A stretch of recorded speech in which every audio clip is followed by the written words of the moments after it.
Salut chers parents, je m'appelle Alice Corfal, je suis spécialiste en développement personnel et parentalité. Aujourd'hui, je vais vous parler d'une thématique superbe. En fait, nous allons apprendre à comment prendre soin de la santé émotionnelle de nos enfants. Alors, aujourd'hui, on va voir de quelle façon nos enfants peuvent manifester ces émotions. Alice, mais mon enfant, il est très petit. Est-ce qu'il vit déjà certaines émotions, comme par exemple la tristesse, la colère? La colère, oui, parce que voilà, il crie, mais la tristesse, la peur, est-ce qu'il connaît déjà, il sait? Je peux vous dire qu'à l'âge de 2 ans, l'enfant a déjà vécu les 5 émotions basiques de l'être humain. Ça veut dire que les 5 émotions, elles ont été déjà déclenchées chez cet enfant et il les a déjà vécues. Maintenant, à partir de 2 ans, tout ce que l'enfant va vivre va tout simplement renforcer les émotions qu'il a déjà expérimentées. Donc, c'est pour ça que c'est très important de pouvoir travailler ce côté émotionnel avec l'enfant et l'aider à grandir, l'aider à être mature émotionnellement pour pouvoir justement avoir des bonnes relations déjà avec lui-même et après avec son entourage. Par exemple, première chose à faire, c'est d'inviter l'enfant à exprimer ses émotions. Oui, donc si votre enfant il est en colère, il ne faut pas dire arrête d'être en colère. Non, parce que vous aussi, des fois, vous êtes en colère. Et quand on vous dit arrêtez d'être en colère, vous n'êtes pas content, donc vous êtes encore plus en colère. Et avec votre enfant, c'est la même chose. Donc, si vous remarquez que votre enfant il est en colère, la première chose à faire, c'est de s'approcher de lui, se mettre à sa hauteur. Oui, parce que là, quand je suis là comme ça, l'enfant il va pouvoir vous regarder dans les yeux. Il va sentir qu'il n'y a pas une relation d'infériorité où les parents sont là et l'enfant est là et qu'il doit regarder les parents comme ça. D'accord? Donc, vous vous mettez à la même hauteur de votre enfant pour pouvoir lui parler et lui regarder dans les yeux.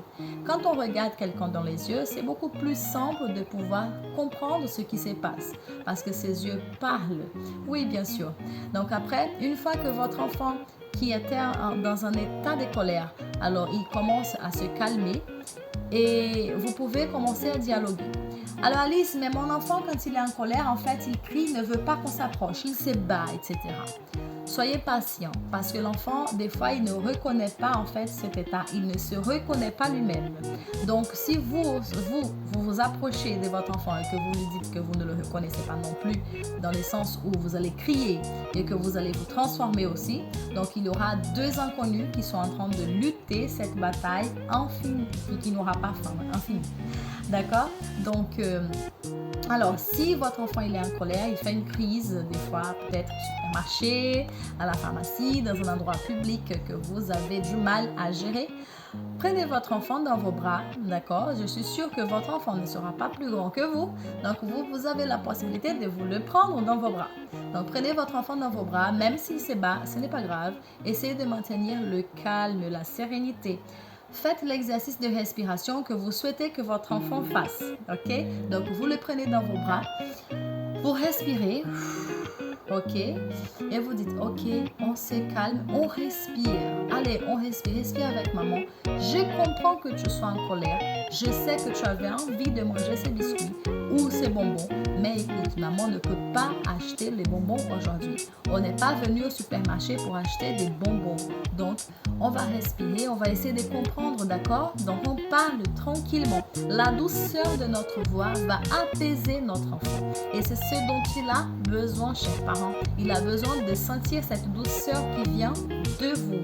Une fois que votre enfant sera calme, là, vous allez pouvoir discuter et lui faire comprendre, en fait, que ce qu'il a fait n'était pas bon.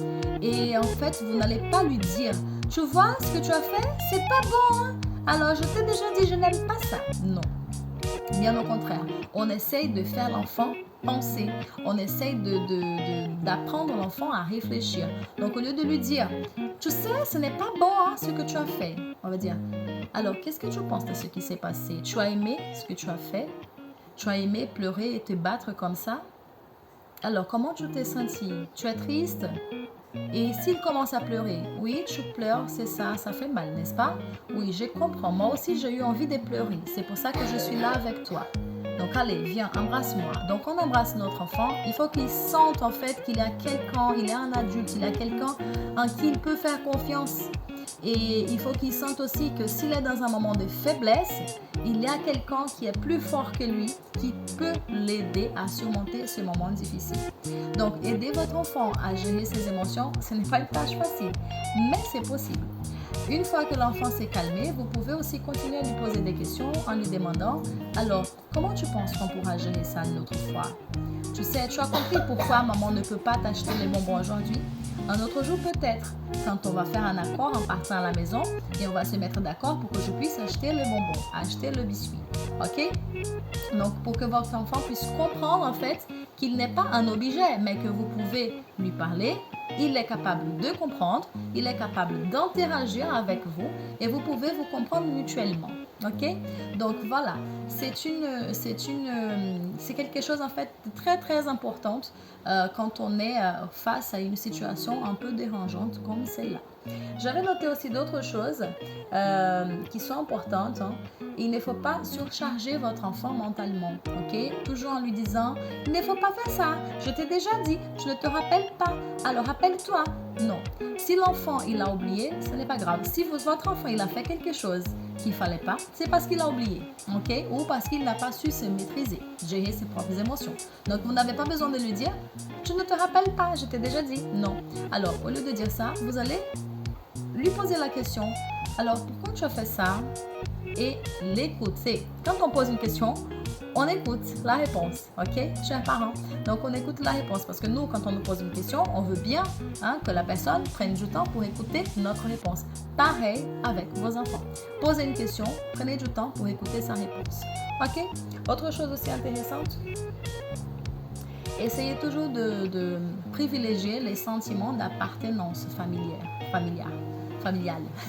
Ah, mais vous comprenez, je suis étrangère. Donc, des fois, il y a des mots que je vais changer. Mais je sais que vous allez comprendre l'essentiel du message. C'est le plus important. Donc, promouvoir, en fait, les sentiments d'appartenance familiale. Ouais, familiale. Donc, faire l'enfant sentir qu'il appartient à cette famille, qu'il est un membre souhaité, qu'il est un membre aimé. Parce que, dites-moi, même si vous n'avez pas voulu cet enfant, quand il était dans votre ventre, vous avez choisi d'accoucher. Vous avez accouché, l'enfant est là, c'est un individu. Et la seule chose qu'il mérite aujourd'hui, c'est d'avoir votre amour.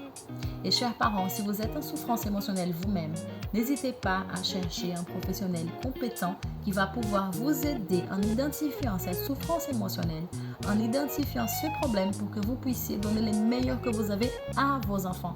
Il faut que vous donnez à votre enfant ce que vous n'avez pas eu. Et je suis sûre qu'en tant que parent, vous allez surpasser en fait ces mauvaises émotions et pouvoir retrouver le bonheur que c'est d'être parent. Ah, bien sûr, si vous avez aimé cette vidéo, n'oubliez pas de la partager. Partagez avec le maximum des personnes que vous pouvez, que vous sentez que cette vidéo peut l'aider. En fait, plus vous partagez la vidéo, plus YouTube va comprendre que c'est une vidéo importante et il va la diffuser plusieurs fois. Ok, donc je compte sur vous.